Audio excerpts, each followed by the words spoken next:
As for our friends down in Bluefield, West Virginia, I first started pastoring two churches as I was called to back in 1981 in Buchanan, West Virginia. That was the Upshur Parish coordinator and volunteer for 2 summers doing Vacation Bible School, and have a great love for that almost heaven, West Virginia. So these are for our friends, so many that we haven't even met in Bluefield, but we know that we will very soon.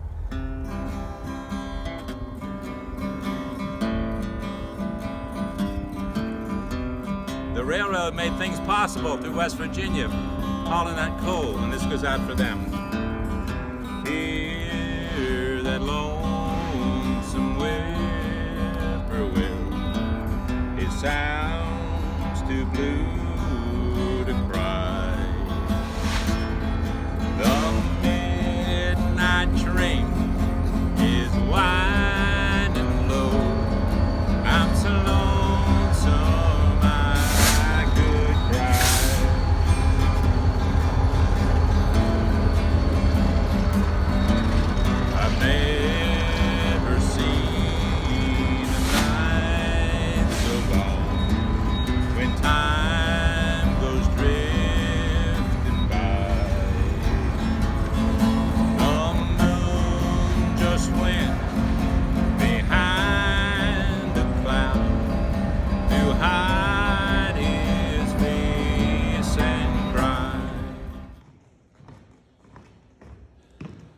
When I was in the fifth grade,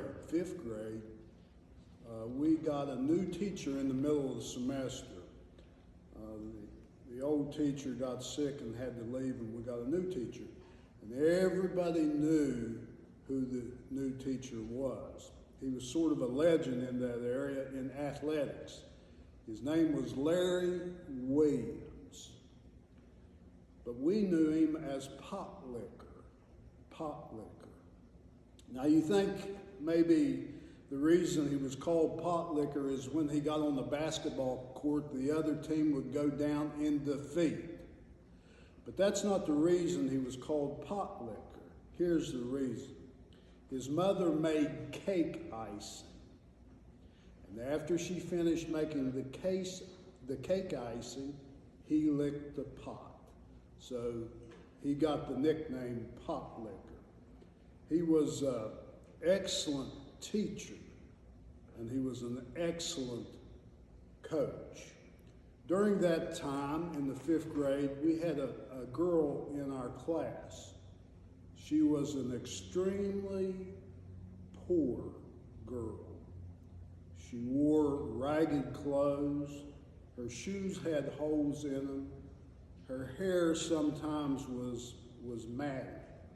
Nobody would get around her.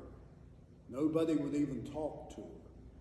I remember when we'd go into the lunchroom, had big long tables, and she would sit at the table all by herself. I remember her crying more than once. Now, Pot Liquor, what he would do, he would bring bags of stuff.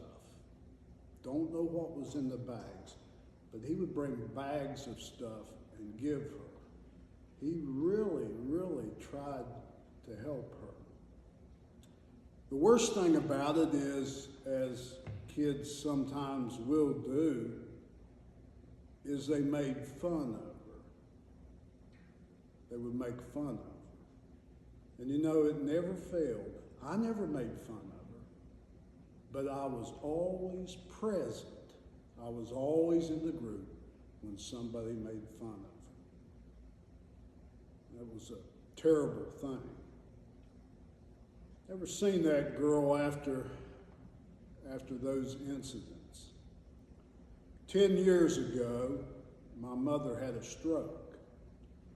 She improved a little bit after the stroke, and then she went downhill. And we had to make a decision, my brother and sister and me. We had to make that decision to put her in a nursing home. And we did. I often say that's the hardest thing I've ever done. And it was hard. Living in Bluefield, she was in a nursing home in Richwood. That's quite a distance. And And I went to see her as much as I could, but it was not nearly enough.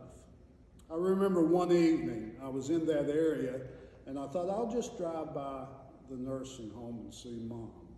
And I went into the nursing home and I sat down, and she was beyond talking. I sat down, was sitting there, and all of a sudden, this lady come in. She come in and she started talking to my mom, and she started feeding my mom. Her back was in front of me, and I really couldn't see her face. But when she turned around, I looked at her, and I said, "You look familiar." And she looked at me and she said, "You're Brent, aren't you?" It was that girl. It was that poor girl that was made fun of years and years and years ago. Now she was feeding and taking care of my mother. That has been hard on me to think about that, hard on me to talk about that my whole life. My whole life. Larry Williams, Potlicker, was a good teacher, but he was an outstanding coach. Outstanding. He coached my team 5th, 6th, 7th, 8th, and 9th grades. And you know what? You know how many games we lost over all those years? 0. Not a one. We won every game that we stepped on the floor and played over those 5 years. I don't know how many games, but it was a lot of games. After that, it was time to transition from grade school to high school. And I heard that the varsity coach at Richwood High School retired. And I heard that Potlicker applied for that coaching job. Well, you know what? He didn't get it. He never got the job. You want to know why? Because he lived on the wrong side of the tracks. Literally. He lived in Milltown. He was not a town person, and he never got the job. I remember he stayed and taught history at the high school 1 year, and then all of a sudden he was gone. You know where he is at? They hired him at Marshall University to be the assistant coach. And after that, they hired him at Wake Forest University to be the assistant basketball coach. Couldn't get a job at Richwood High School, but he could get a job coaching basketball at major colleges. Makes you think. Makes you wonder. Thomas. During Jesus' time, Thomas was one of the disciples. You don't hear a lot about Thomas. What you hear, what Thomas is known for, is doubt. Doubt. You've probably heard the saying, "Don't be a doubting Thomas." My mom used to say that all the time. Don't be a doubting Thomas. Well, how did that come about? Jesus appeared to his group of disciples, but Thomas was not there. Who knows where he was at? And then Jesus appears again, and Thomas is there. The disciples had told Thomas, "We have seen the Lord." And Thomas said, "I don't believe you." And he goes farther. He says, "Unless I see him myself, unless I can touch his scars, I will not believe." Well, Jesus appears in front of Thomas, and he is given that opportunity. And Thomas says, "My Lord, my God." And Jesus says, "Blessed are those who have not seen, yet they believe." You know, a word that's bouncing around in my head, I'm tired of hearing it. The word is social distancing. Well, you know what? That's the wrong word. I'm going to say this. We should not social distance. What we should do is physically distance 6 feet apart. You know what we did? You know what we did in the 5th grade to that poor girl in the classroom? You know what we did? We social distance. I don't think that the Lord's calling us to do that. 6 foot, yes, but social distancing, that's what we did. And that's bothered me my entire life.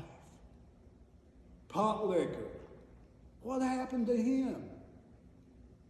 Politics, he was social distance because of where he was from. The wrong side of town, the wrong side of the tracks, Milltown. Thomas, what about Thomas? Thomas may have been looked at as an outcast. Why? Because of doubt. And he may have been social distance because of doubt.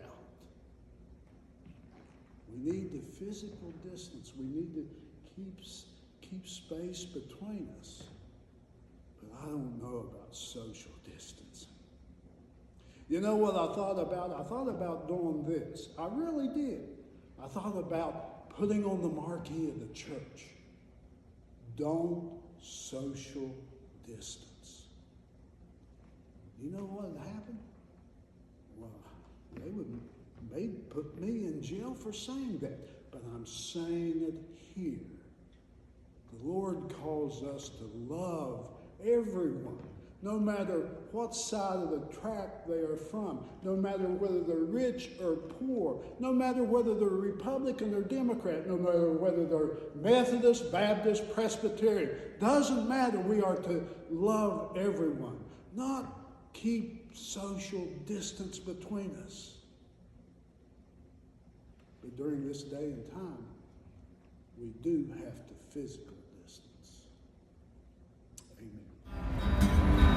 Did you ever see a robin weep when 10 leaves begin to fall? That means he's lost his will to live, to hide his face and cry. Silence of a falling star lights up a purple sky.